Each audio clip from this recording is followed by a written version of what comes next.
Hi, everyone. My name is Ken Rehor. You've joined the session on sustaining and surviving with solar hybrid power on Playa.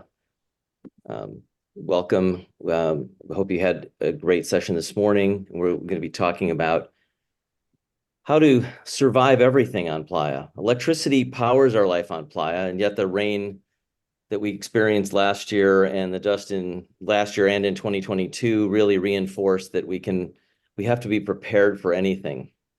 This session is going to focus on how solar power and also hybrid power, meaning solar plus other sources like generators, can power your camp, can power your art, can power your life on Playa.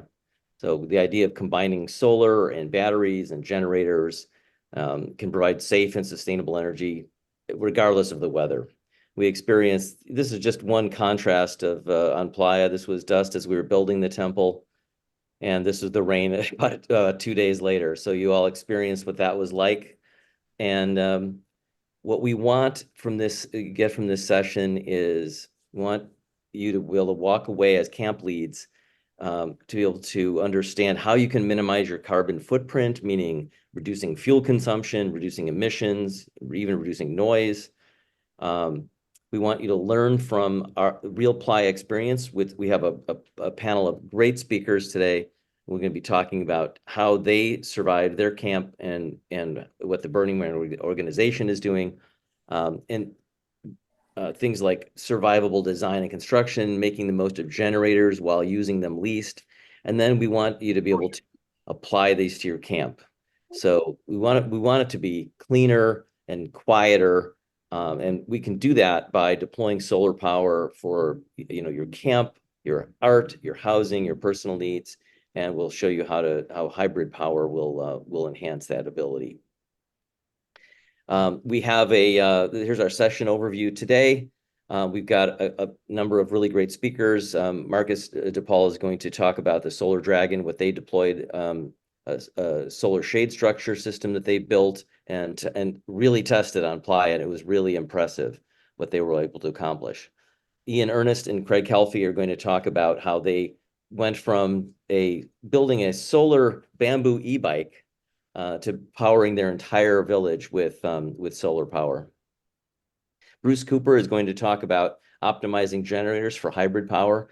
The idea is people think it's easy to just use a generator, but very frequently it's not so easy. But it's also a great opportunity to start transitioning from if your camp owns a generator or generators.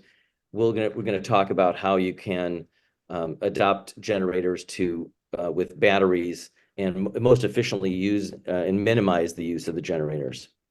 And then George Reed and Starchild from the Burning Man organization are going to talk about the sustainable power on Playa. They've been doing some amazing work, including so you probably saw the solar power for the temple, and center camp last year, and there's a lot of great activities going on. And then we're going to have we'll have a lot of good time for discussion and questions. So with that, I'd like to turn it over to Marcus.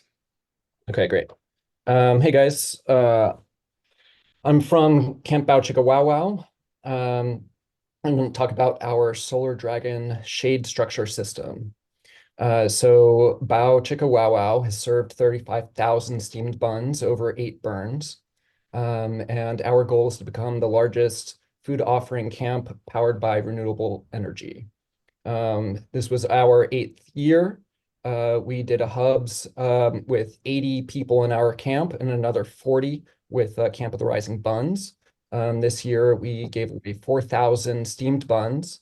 We were at 3ND, and we also hosted a night market with other food-based camps with over 400 attendees on Wednesday of the burn week.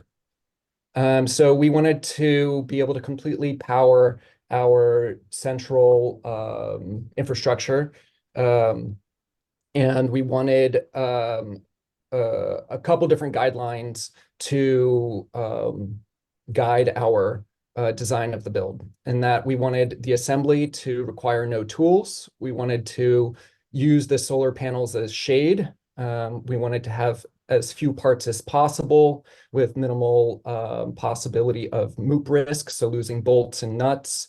We wanted it to require a few people, and we wanted it to be scalable over time, have a 2 to 3 year payback period, and also give us data to drive behavior and improvements. This sounds like perhaps a tall ask, but technology has come a long way, and I come from the touring music industry, and so I brought some of my knowledge and experience of infrastructure systems to be able to set up, staging and lighting and sound systems that are done. We put up giant arena shows same day, bring them down same day, and so this sort of rapid deploy is not that foreign to me. So I brought some of those methods to design this. And so this uses everything off the shelf parts, stock aluminum pipe, 2-inch pipe, using cheese burrows to connect everything. That's all hand tightened using Tesla solar panels, and all connected to a 6x12, 3,000-pound trailer that could be pulled by almost any capable truck. I ended up insulating the trailer so we could also use it for all the electronics and everything. All the wiring was built into the trailer itself. The form factor expands to go over and fit on top of shift pods. It's 8-foot panel height, stable in high winds, rain, and it just lays out like dominoes in sections of 3. These are the components that we had in our system. Pipe clamps on the 2-inch pipe. We had 30,000 watt hours of batteries using a solar converter. And then we also used open source Home Assistant, Raspberry Pi, and off-the-shelf plugs that connect via Wi-Fi to collect all that information down to the appliance level on energy consumption. Everything connected over Wi-Fi and Ethernet, using no custom development. This is all open source and available within the Home Assistant community that's incredibly robust. And this is a little bit how we built out the trailer, reinforcing the ceiling so we could walk on top, building everything to mount within the trailer, and just plugging into our existing spider box infrastructure that we had from previous years of using generators. Everything packs into this trailer. We ended up having 18 panels on this past year's setup. And this is what it looked like to assemble on Playa. So this went up just as fast as traditional shade structure, 6.5 minutes per panel. We ended up being able to bring that down. We set it up again for decompression and brought that down even further. So it was an hour and a half total setup time. This is what it looked out like on the Playa this past year. From above, from below. And this is the decompression setup, so you can see how it can just be arranged based on just domino layout. And this is what some of the data that we collected. So overall, so on the top is load, so power consumption. On the bottom is solar generation. So we're able to truly understand how much this system's able to capture and where we are using power. So we understand that peak consumption is around 6 p.m. That's peak production, peaks at about 3:30 p.m. And with this system, we had a 5,000 watt inverter, and so that's what capped us at this generation. And then down to the device level, understanding what each appliance used and knowing, where there was excessive load as well. We had 4 chest freezers, microwaves, kitchen evap coolers, water boilers, so everything that a typical camp would have, and we were able to power this all off of our setup here. We learned a lot about the realistic energy production so we can plan for the future as we expand it, understanding that, sticker label generation of panels actually produce about 73% of their rating. And knowing that those panels actually then, a 420 watt panel actually generates 308 watts at peak.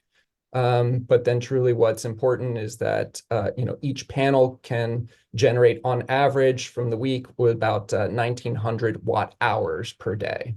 So we also had a battery bank that we were charging. We ended up saving a ton on ice and dry ice since we had those chest freezers that we were powering. We were a completely silent camp. We didn't have to worry at all about fuel delivery, right, which was a huge issue the last 2 years. So, when you think about people say, oh, yeah, we just want to go with something that's predictable and easy. We're uneasy about using solar. Well, solar ended up being for the last 2 years more predictable given the challenges in fuel delivery out on Playa. Then we also had a giant dashboard above in our kitchen that showed the consumption of all the devices. And so there was a lot of self-driven behavior on curtailing power consumption. People just took it upon themselves to unplug things that weren't being used when they were noticing excessive power drain. And that's just really empowered people in our camp. We ended up coming up with a lot of ideas for the future. We're going to double our footprint going on this year. We're going to put more smart sockets on more items, and we're also going to be able to charge people by consumption if they want for individual use. With this system, I'm putting together some kits so people can just empower their own camps to build some of these for themselves, or they can reach out to us if they want us to help build them. And we want to create larger solar hubs across the Playa in the future. So feel free to reach out to me for more information on what we build here. But happy to share everything that we learned. That's terrific, Marcus. You and your team have put together a really great example, not only of the technology, but also of the clean design and the open source nature of this. So we really appreciate that. We'll take questions after we'll have it part of the discussion. So why don't we move on? Craig and Ian, are you ready? You want to switch over to your... Yeah, from a bamboo solar e-bike to a solar village. I think we got to up our game, Ian. Marcus kicked ass so much. No shit. Yeah, the monitoring on that is just amazing. Love it. And I love the monitor. I think would be tremendous in helping some of the problems that we've had within our own camp. Yeah, we're just a couple of bike enthusiasts with some solar afflictions, and we just started with a solar e-bike. That was actually the challenge was to see how long of a bike we could build with a really long piece of bamboo. And of course, it had to be electric assist and solar powered. And this took quite a bit of development, but the solar part always worked great. We really nailed that. We struggled a bit with the bike design, broke the bamboo a little bit here and there. I think it took us, 2 years before we could actually ride this safely on the Playa. Indeed. Yeah, we were underestimating our needs at first. We started off with a 600 watt array with 4 kilowatt hours on board. Rapidly discovered that was too much. Dropped it down to 400 and then and 2 kilowatt hours on board. And then eventually down to 3,300 watts with 2 kilowatts on board. And that turned out to be more than enough to go 24/7 on the Playa, day and night, with lights, without ever touching the grid, transporting, up now down to up to 4 people at a time. Yeah, a lot of fun. And then we brought a solar array to keep the beer cold at the Homebrew camp, which was located in 2022, right at center camp there. And it took us quite a while to assemble this array. It was a ground mount, and we angled it towards the sun. It was a single large array, fairly complicated, quite time consuming to assemble. Ian, you can take it from there. Yeah, lots of moot patrol. Yeah. Yeah, 2 days to set up, 2 days to take down, crew of 6 to 10. Broke all kinds of U-bolts.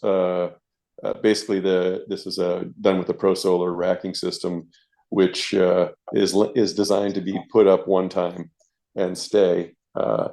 So this was our object lesson in, yeah, you can, but it's not the happiest way to go. Yeah, a nice kit like Marcus had is definitely the way to go. Yeah, and which is, I guess, they would ultimately our bottom line at the end of this whole chain. But yeah, this was actually built with two 5 kilowatt-hour systems, relatively cheap inverters. We had infant mortality, and it actually took 4 inverters to get 2 working ones.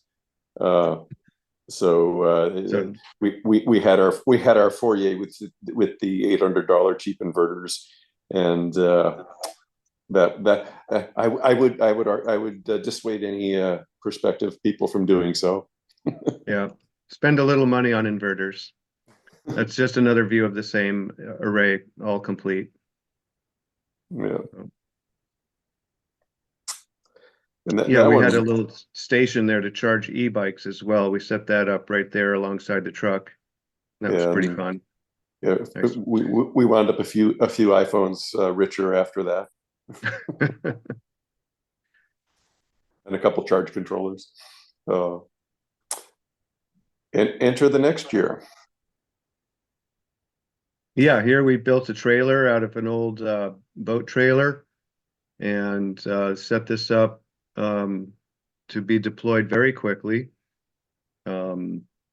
Unfortunately, though, it was a bit weak going down the freeway, so we had to reinforce it a couple of times on the way out and on the way back. So this is our first generation trailer design, and it works, but how exciting was it going down the freeway, Ian? Oh, I can't tell you. I wound up dragging struts, and let's just say nobody followed me very closely after that for some reason.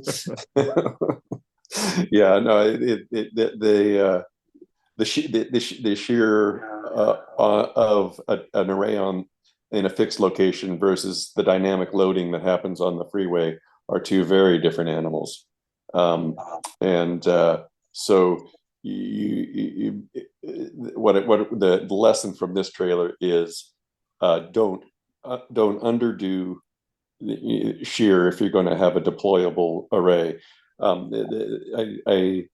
This array there is basically a 5,000 watt. Those are 200 watt salvaged panels. They're old Sanyo panels that I pulled off a job site where I had retired a system. We have a grand total of about 106 of them, and are gunning to reduce that down to 3 arrays at 5,000 each, roughly, for this next round. But the whole trick here is now we're shifting them into modules of 8. Once again, this was the trailer deployed with still trying to do one site built. It turns out that this back to my cheap inverter, that one of the inverters died. So after we got halfway done building the site built, we had to abandon it due to a failed inverter. The good news was last year we had cool conditions and some rain, as you all know, which dramatically lessened the need for the cooling load on the beer trailer. So we were all good with 5,000 last year. Yeah, I didn't have to get out there with the dry mop to dust off the panels. Yeah, no often. Dust. Yeah, that's a significant effect, which might explain why Marcus got a lot less output from his panels. the dust really filters out a lot of the power from the sun. And it is a bit of a maintenance chore to keep them clean. Yeah. And but are worth at least by our 2022 experience, a worthwhile exercise. Yeah. So And here we're going to a modular panel system with that 2x4 panel array panel all in series. And the trailer is different now. It has a shear wall built into one side of it. We may build it out as a box trailer at some point, but for now we want to keep it open and able to carry lots of array modules, which will also mount to the beer trailer. And we'll have a second trailer as well, which will carry just arrays. And this one, I think we're going to set up to carry batteries. yeah, This is our working. Yeah, Go ahead. the main trailer, which is the one pictured here, this is going to be the hub, and it'll have a 12K output, 18 kW input, solar input charge controller with 40 kilowatt hours of underdeck lithium ion batteries. So that provides both ballast and it plays hub. The other two trailers, one which is the beer trailer itself, which we're using the solar to shade to lessen the demand for cooling there, as well as the secondary array only trailer. Each of those will plug into one of the three inputs. They're separate MPP inputs on the inverter here. And that should give us enough to power ourselves as well as two neighboring camps and room to grow. Yeah. So That's about it. More, and I guess I would add, yeah, the moral of the story of all of this, which I gather others have figured out as well. Yeah, doing it on a trailer really makes a whole lot of sense.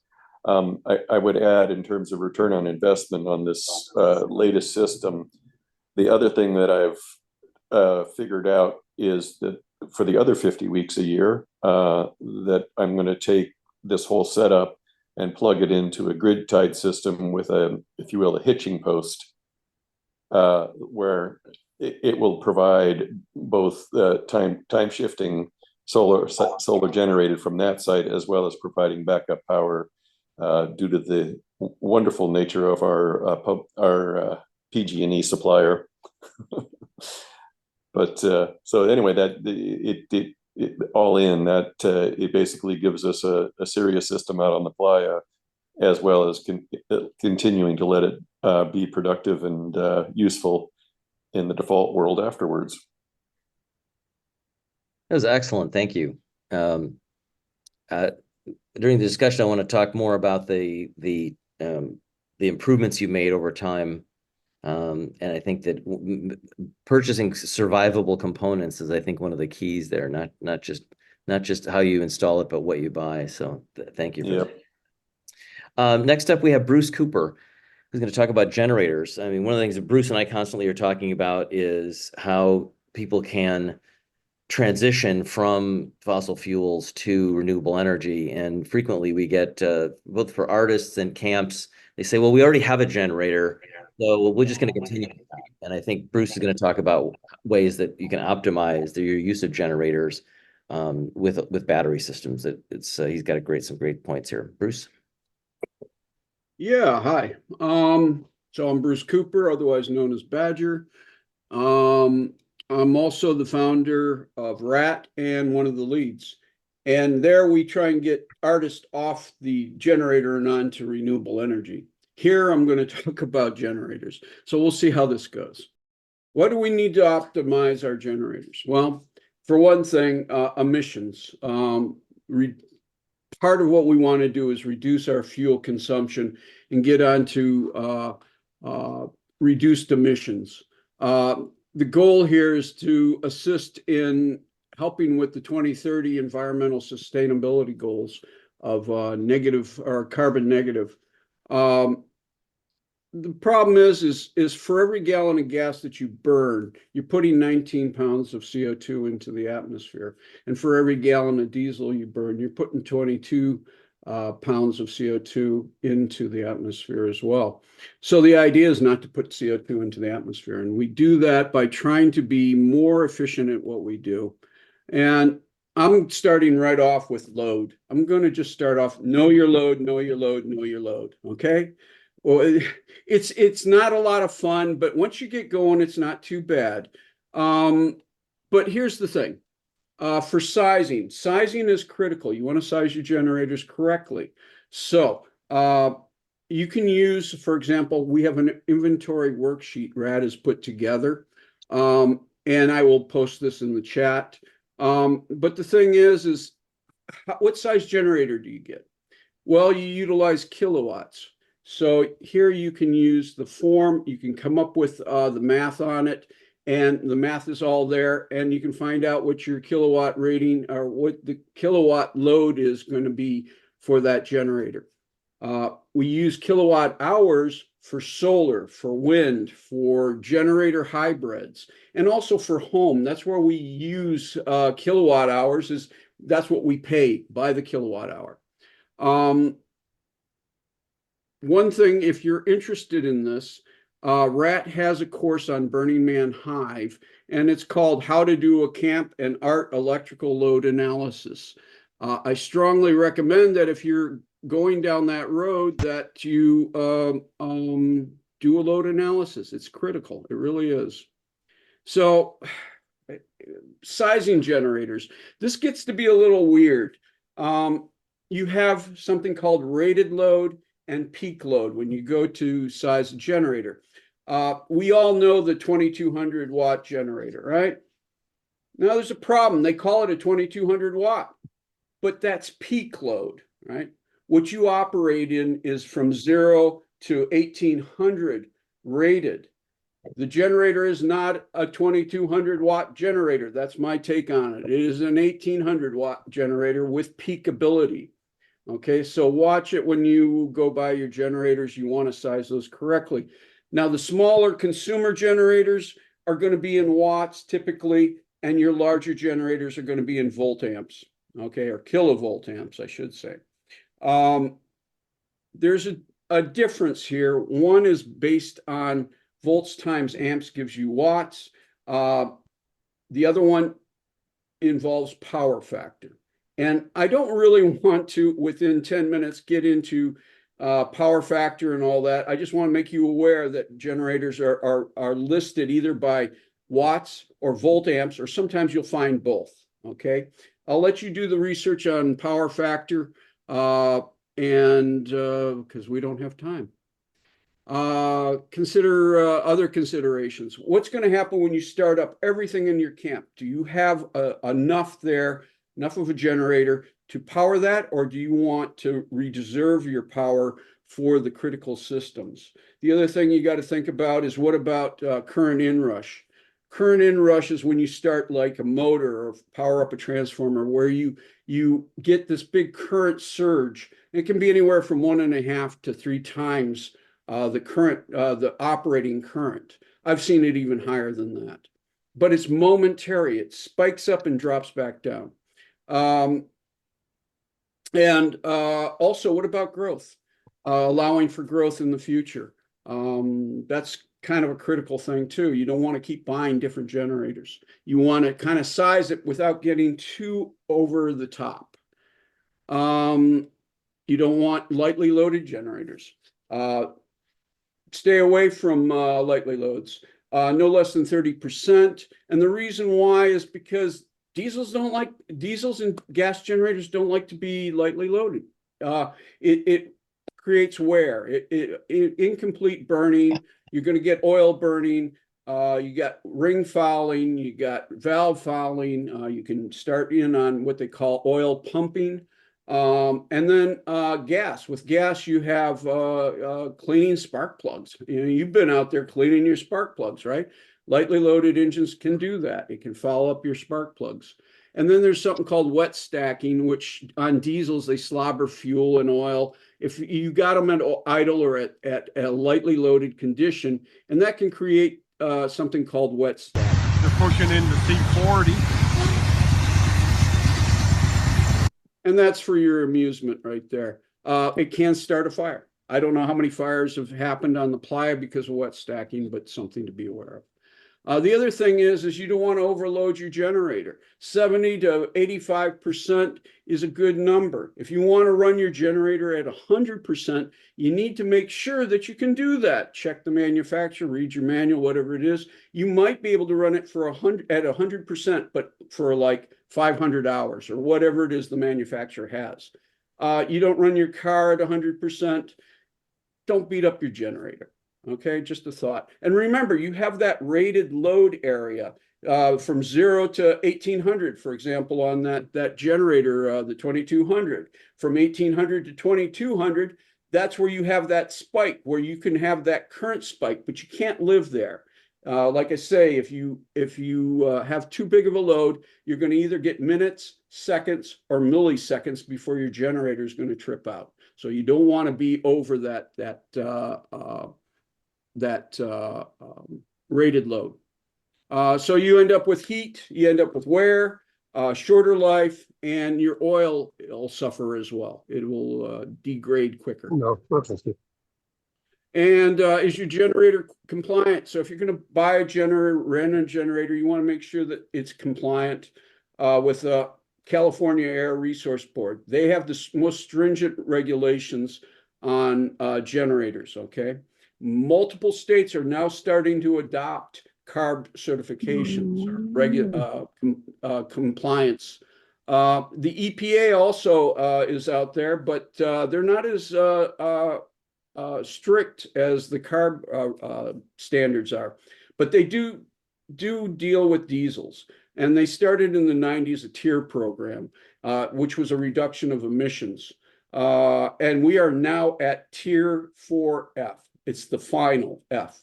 We are at the end of the program. And so if you're going to rent or buy a diesel generator, you want to make sure that it is tier certified.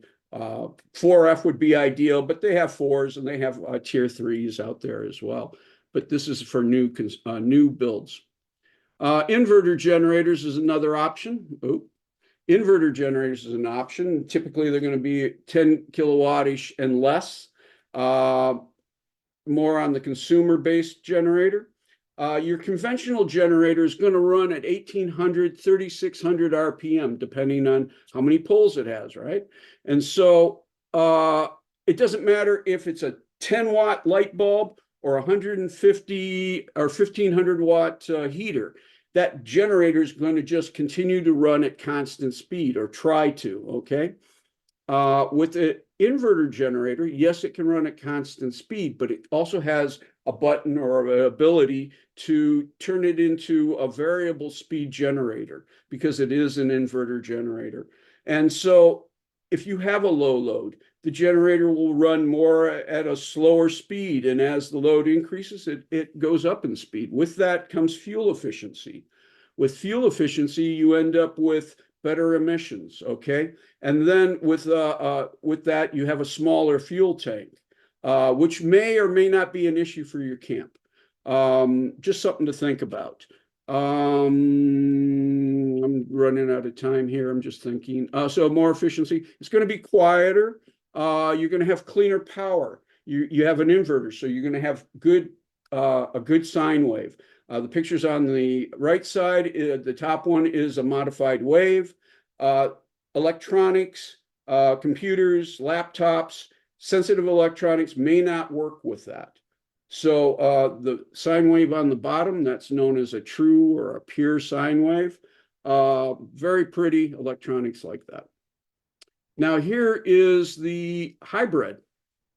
On the left, you have a generator.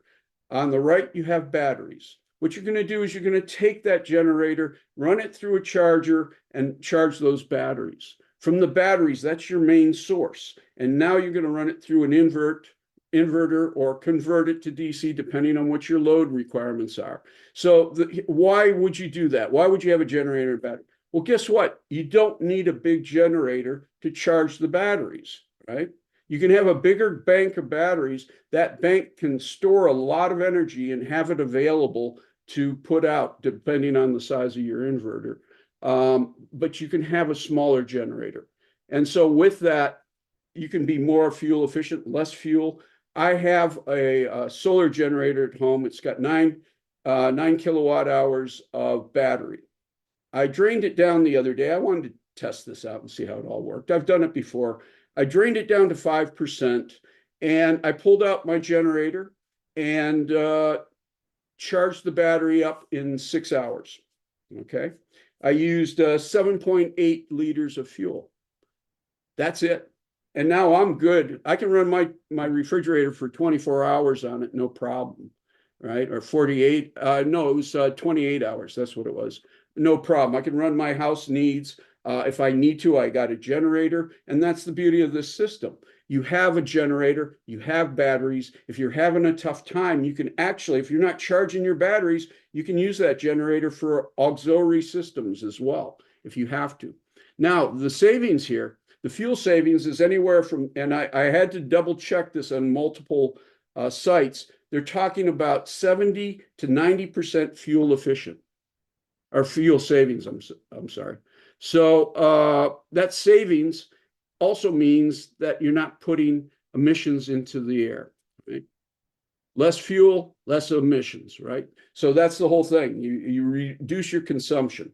Also, it's going to be easier to get your generator more in that 75, 85% zone because you don't have variable loads. Once you start up charging that battery, you're set until that battery is charged, right?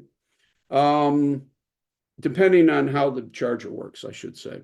You're going to get longer generator life out of it. You're not beating up your generator. It's going to be quieter because you're only running it for X amount of hours. It has an inverter, so you're going to have clean power. You got versatility. You can run that generator whenever you want. That generator might be best run when, like later in the afternoon, when people fire up their air conditioners or whatever you got in your camp, or maybe in the morning when, or the afternoon, you'll come up with some sort of solution for that. Also, like I say, you have a generator and you have a bank of batteries, which can be beneficial. And the cons, cost of buying more equipment.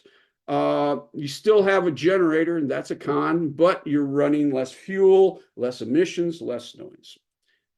And then I'm not going to go through this, but basically, I want to mention bite of the apple. A bite of the apple. The idea is to incorporate a bit of solar into your camp. If you don't use solar, try it. Put up some string lights, whatever it is. Try a little solar. Take a bite of the apple. Give it a try. See if solar is going to work for you. If you go with a generator hybrid, you're already halfway there to a solar system. You can actually put a solar system in there. You got a bank of batteries, you got an inverter, you got a charger, you're on your way. So let's just think about how to be more fuel efficient, use less fuel, do an inventory of your loads, see where you can make a savings, and then look at some other options. Think outside the box. I never would have thought about a hybrid generator X amount of years ago. That's not the direction I was heading in. But a hybrid generator today, I see it today. I see it. It makes sense. So that's my story, and I'm sticking to it. So thanks, Ken. Thanks, Bruce. That was great. Actually, your presentation generated a lot of discussion in the chat, which we will continue during our discussion, our open discussion period. That was great. Thank you. All right, next up we have George Reed and Starchild from the Burning Man project. They're going to talk about the sustainable power that they're doing on Playa. George? Well, my name's George. Thanks for having us today. It's awesome to see so many camp leaders choosing to join this session.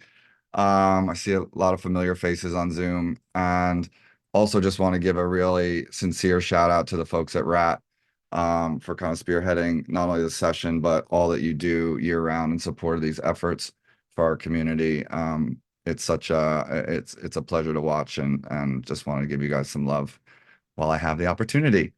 Um, I'm George. I'm Reed. I'm the director of regeneration here at Burning Man Project. It's a new department that we've recently created, essentially structured to support and report on the decarbonization efforts around our event, as well as a pretty clearly stated goal to get off of fossil fuels by 2030.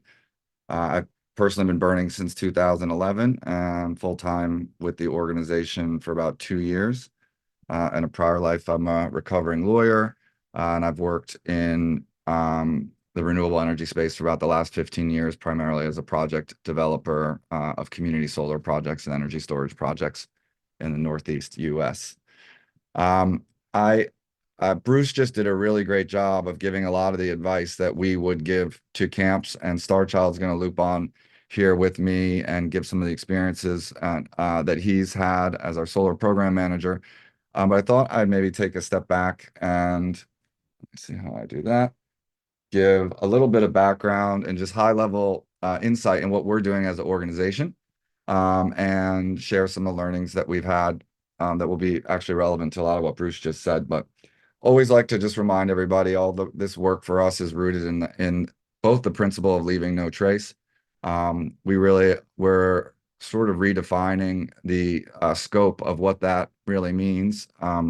If you dig fossil fuels out of the earth, burn them and inject them into the atmosphere, we don't see much more of a clear example than matter out of place. So we're really starting to try to find ways to culturally spread that message in our community that this is MOOP and it is part of our culture to address it. The sustainability, so it actually applies to goal 1, being regenerative and being carbon negative. So this is really a very strong effort on behalf of the organization to take this seriously. And we're starting for the last few years for what we call by cleaning up our own house.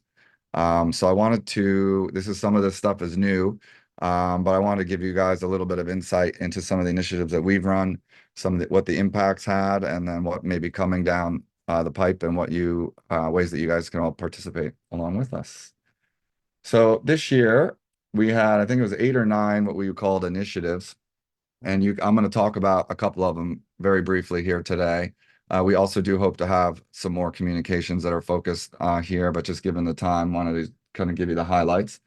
The highest impact initiative we did this year was coupling, I believe, Starchild, you can correct me if I'm wrong, but I think it was around 80% of our grids. We had 62 grids in Black Rock City, totaling about 8 megawatt grid in total that supports all the staff and our infrastructure operations. And we did a pilot test in 2022, and then 2023, we really rolled it out pretty significantly. We are looking at testing a number of different battery technologies again this year, along with centralized grid designs, decentralized grid designs, integrating with solar. But we wanted to highlight the impact and near-term opportunity for y'all to explore as camp leaders here.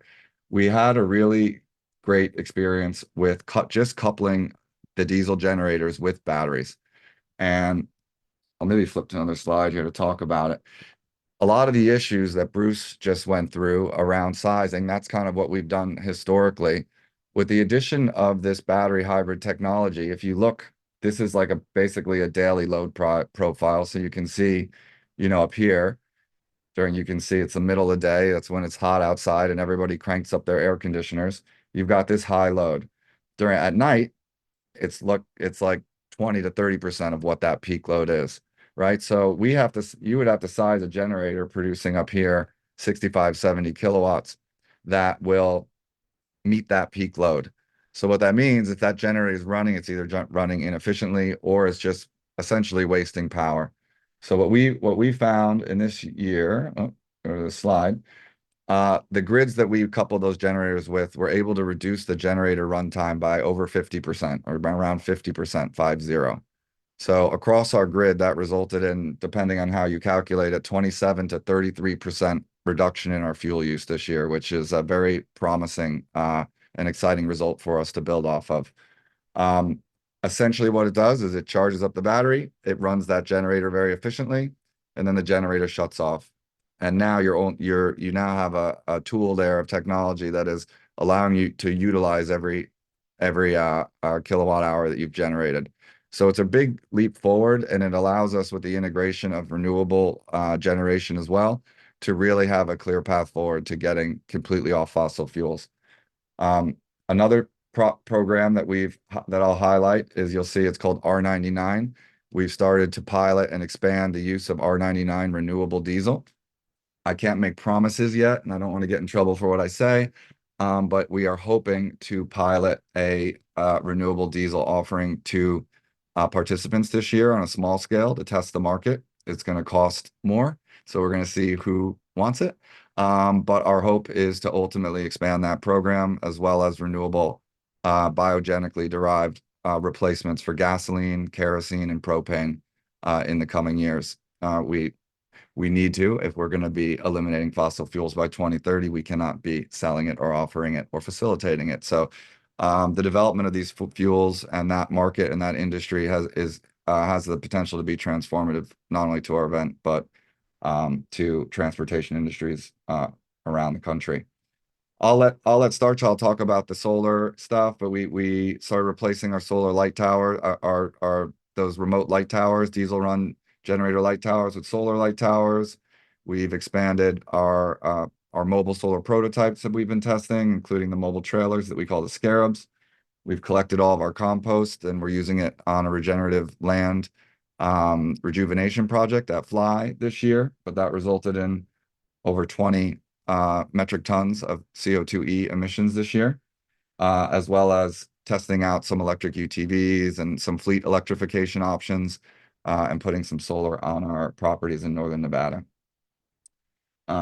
Let's see. I have to acknowledge these three people particularly who worked with our fearless DPW leader Chaos, but Hotspot, who's our head of power, and the DPW utility superintendent Lorenz and Jeannie.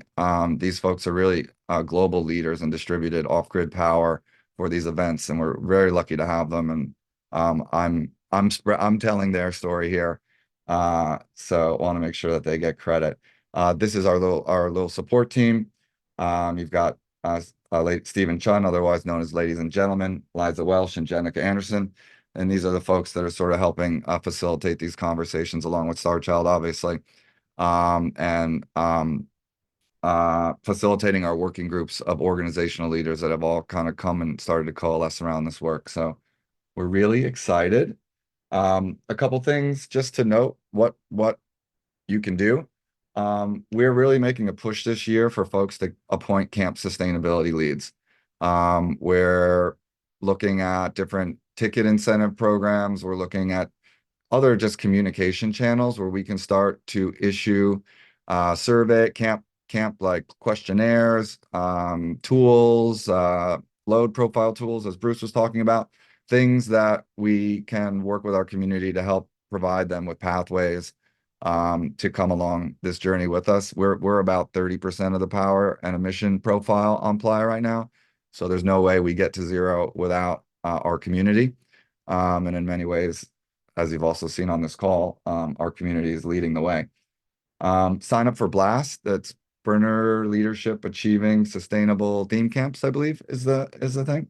It's a participant run program that is like a lead certification. So they have a lot of great tips, tools, ways to measure your progress towards a variety of goals, not just power, but also waste, transportation, shade, all that kind of stuff. So it's a great way to get your feet wet if you're wondering what to do. Create a camp power load profiles we talked about. Seek to implement what you can do this year. Don't try to solve the whole problem in one big swoop. Just start to understand the problem.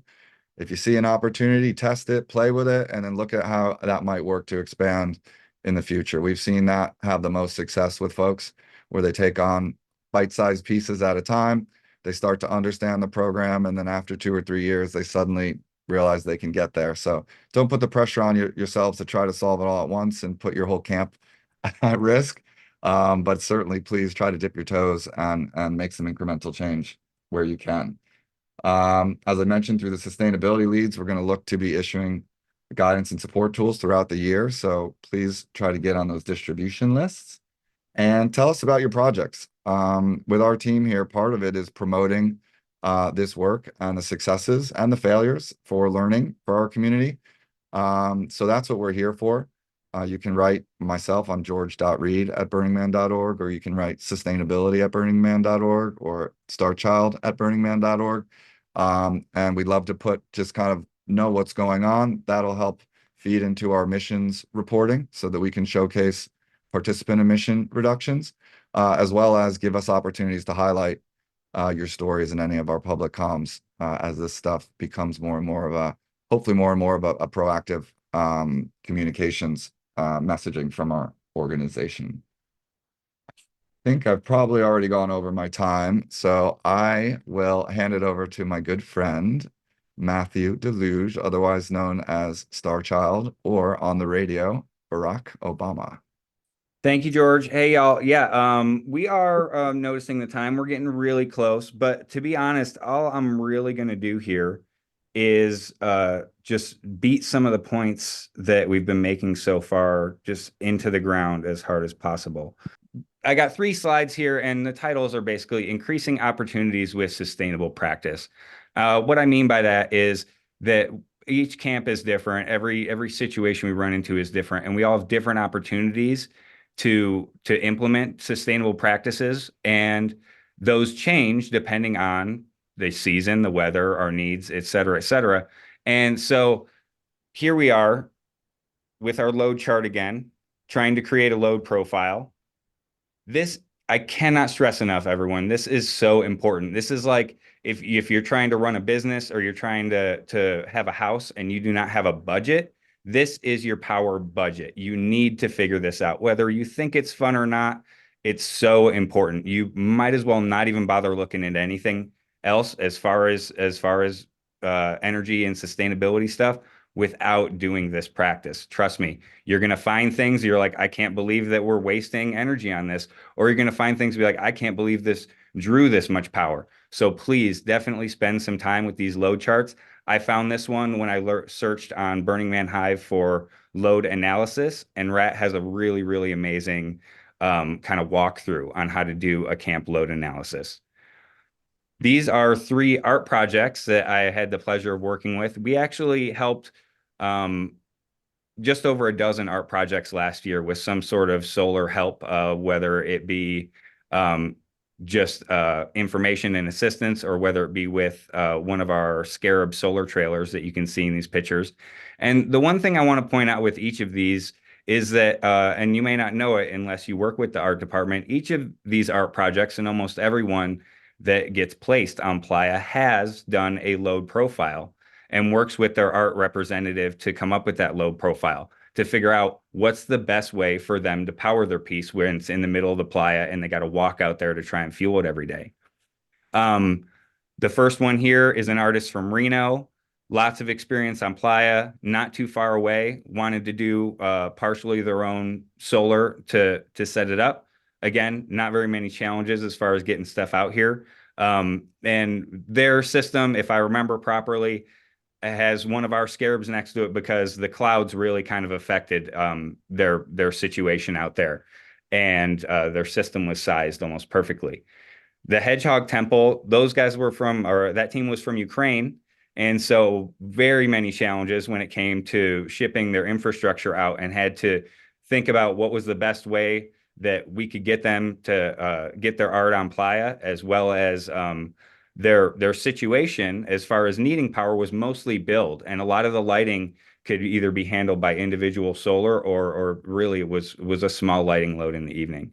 My third one here, Beasts of Burden, that team has been working on Playa with different art projects for a really long time. They came to the art department with a number that was a little high. We told them it was a little high, and they said, cool, we'll bring it down.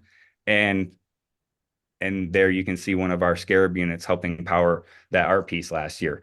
None of this assistance and what's my pleasure of being able to power art sustainably on Playa is would be possible without this load analysis. So please spend the time and do it. it will benefit you more than you know. And my last slide here is more just repeating stuff that people have said already.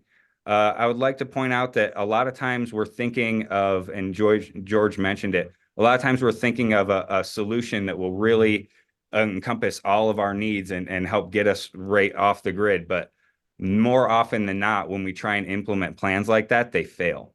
The ones that have really, really worked for us involve what everybody else you've heard talk today has already said. Collect data, figure out what you really want to do, think about what kind of sustainable strategies will work for you. And then, of course, you need to socialize those strategies with the people in your camp in order for them to work properly. I am also over my time. Sorry to rush through it. Thank you all so much for listening to me. I love you. I can't wait to see you in the dust. Thank you, George, and thank you, Starchild. Excellent presentation. Thank you.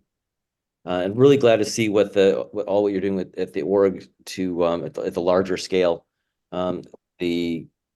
It also reinforces this whole idea of battery, the solar battery hybrid really can actually work effectively.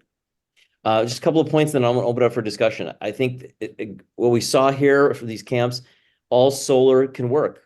You can make an entire camp work all solar without any generators whatsoever. If you have generators, batteries can make your generator way more efficient from a fuel standpoint, from an emission standpoint, and certainly from a noise standpoint.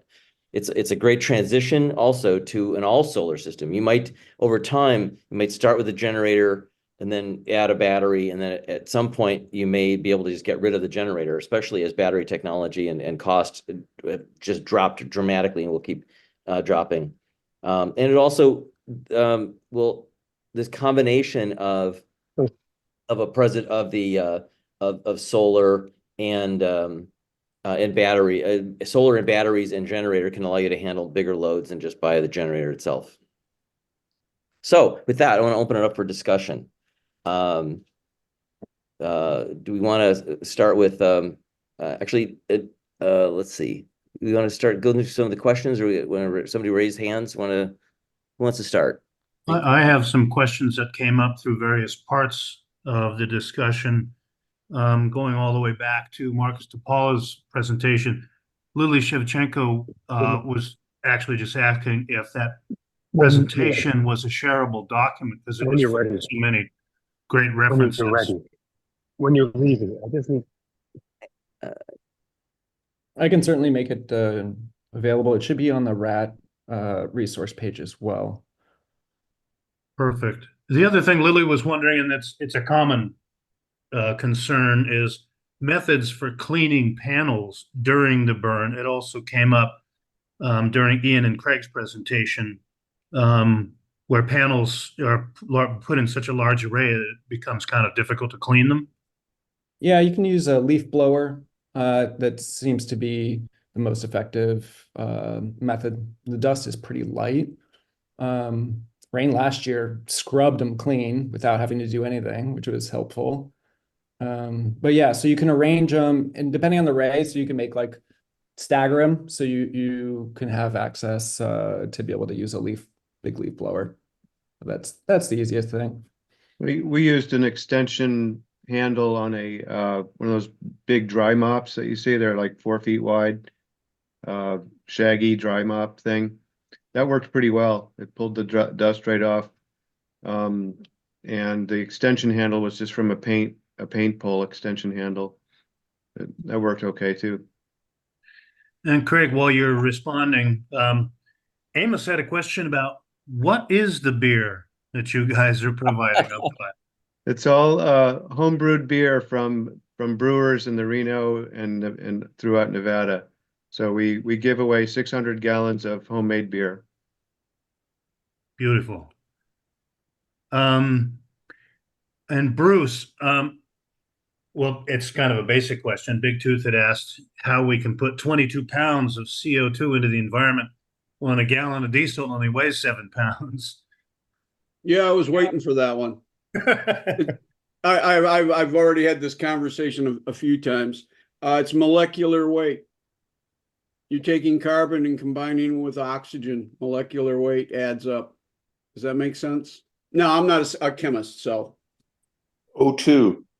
Two Two- parts oxygen. right? And one carbon, right? And that adds up. And then Ray had a question, comment. Been doing a lot of work with large camps, and there's a lot of people that say there's no place for solar in big camps. You made the comment about biting of the apple. They're powering 40 to 60 RVs during the day, and they're crying out for extra load at nighttime. Could do with a battery at nighttime. And just a basic question about powering big camps. I mean, I could jump in on that. The reality of RVs is that really more than any of the other housing units out there, especially if you use it off season for any other thing other than Burning Man, put solar on that thing, put batteries in it. You will be thankful that you did. And if every RV that somebody used in a different place other than Black Rock City had solar and a battery system connected to it already, and the people living in that RV knew how to conserve their power, we'd be in a much, much better spot. What becomes difficult with solar, especially again, is the setup time, the teardown time, and then of course, the large upfront cost. Really only starts to pay itself off after years and years of use. So those are issues that we come into. But if you have a thing, especially like if you have an RV or a lot of people in your camp do a lot of RV traveling and stuff like that, ask them what they know about their solar system on their RV and if they can add to it or build onto it. It'd be very helpful. And also now you have a year-round use case, which is one of the hardest things that we deal with here, figuring out what to do for Burning Man in the event. And Yeah, then really, I Go can ahead. speak to the RV point as well. I come to Burning Man with a 26-foot GMC motorhome, which is from the 70s. So it's a very old motorhome, and I put 1,200 watts of solar on the roof, and got a mini split air conditioner rather than the typical RV roof air conditioner, which is a bit of an energy hog. The new mini splits work great. So retrofitting a mini split into your RV and as much solar as you can put on the roof will allow it to run without even needing to be hooked up. The other point I want to make is it's wise to keep the air conditioning on pretty much all the time, and that prevents the incredible load that your air conditioner will try to heat up a already heated up interior of an RV. I found out the hard way that you really want to keep the whole RV interior cool throughout the whole stay. It sounds like it might take more energy, but actually it takes less energy to keep it cool rather than to try to make it cool after it's been cooked at 100 degrees, from as we remember in 2022, how hot it was.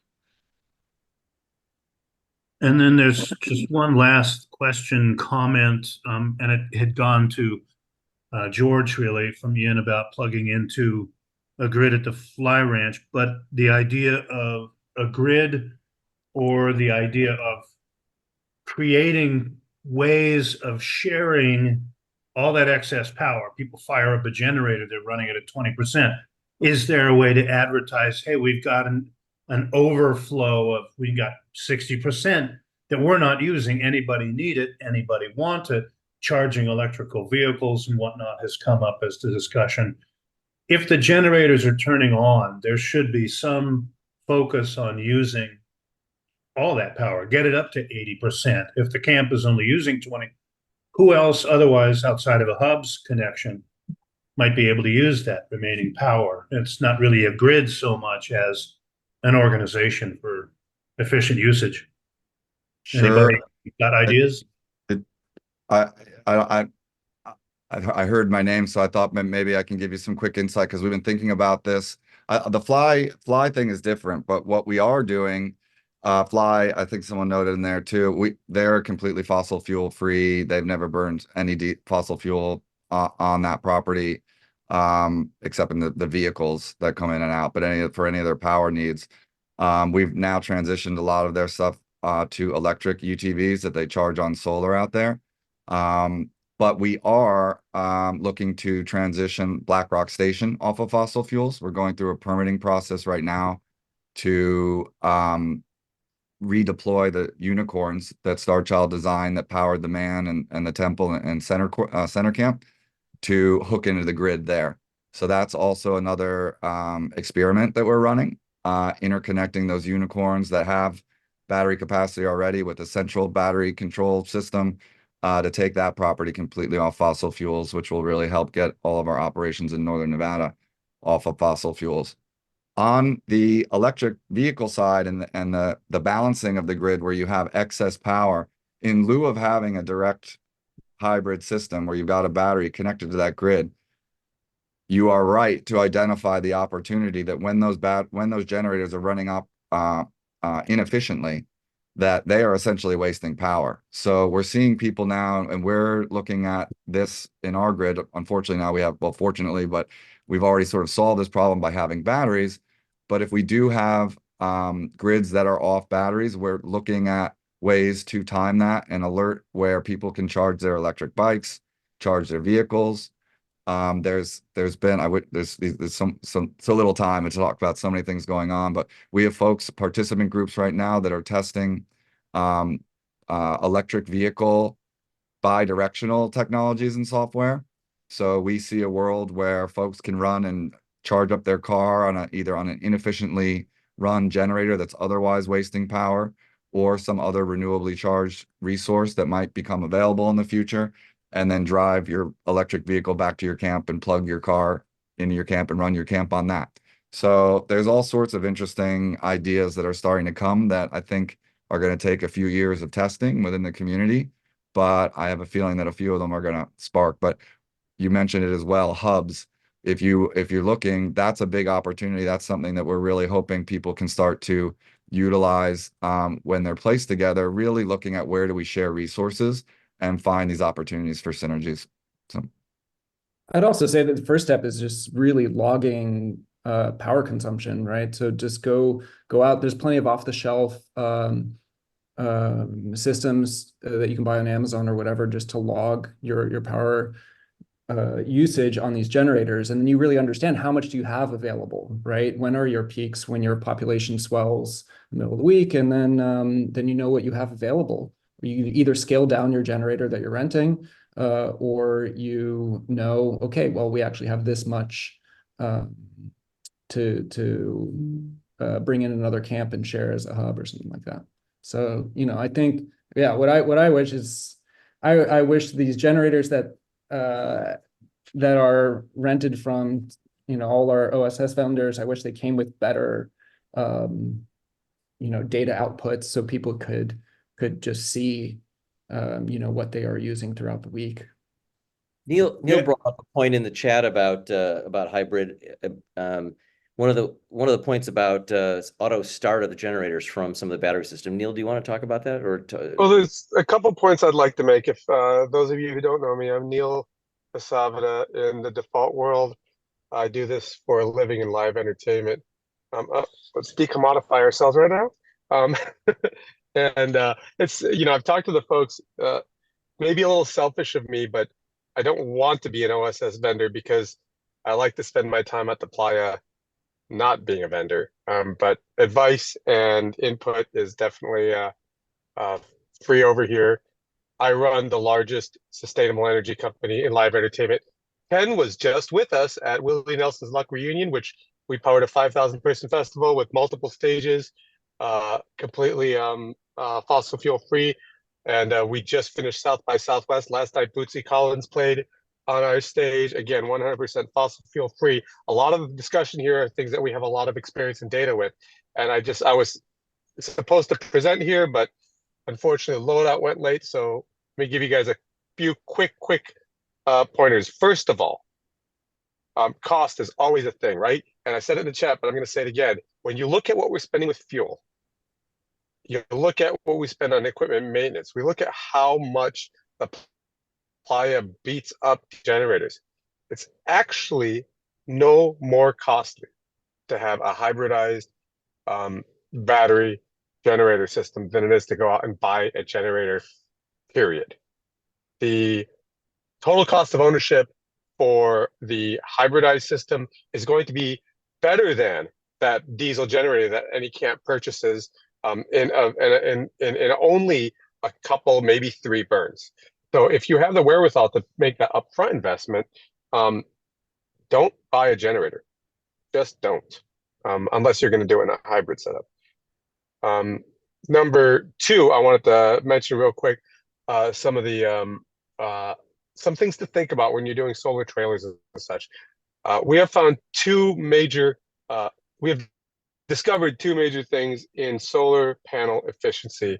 And I actually had multiple solar trailers. In fact, actually, one of the former DC solar trailers like they have on the Playa.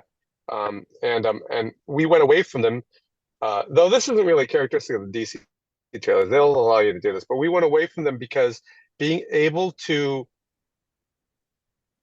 Yeah, we're just about out of time, Neil.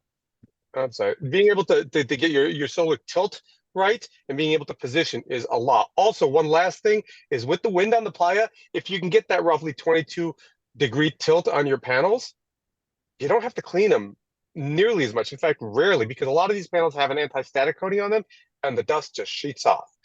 So in the few seconds I had, there's Thanks, Neil. I really appreciate everybody's input. Watch for this session to be posted on Hive and on YouTube. This was a really great session, and I think just a lead into a lot more topics that we need to cover in more detail at some future time. So thanks everyone very much for your participation today. This was really great. See you all in Playa.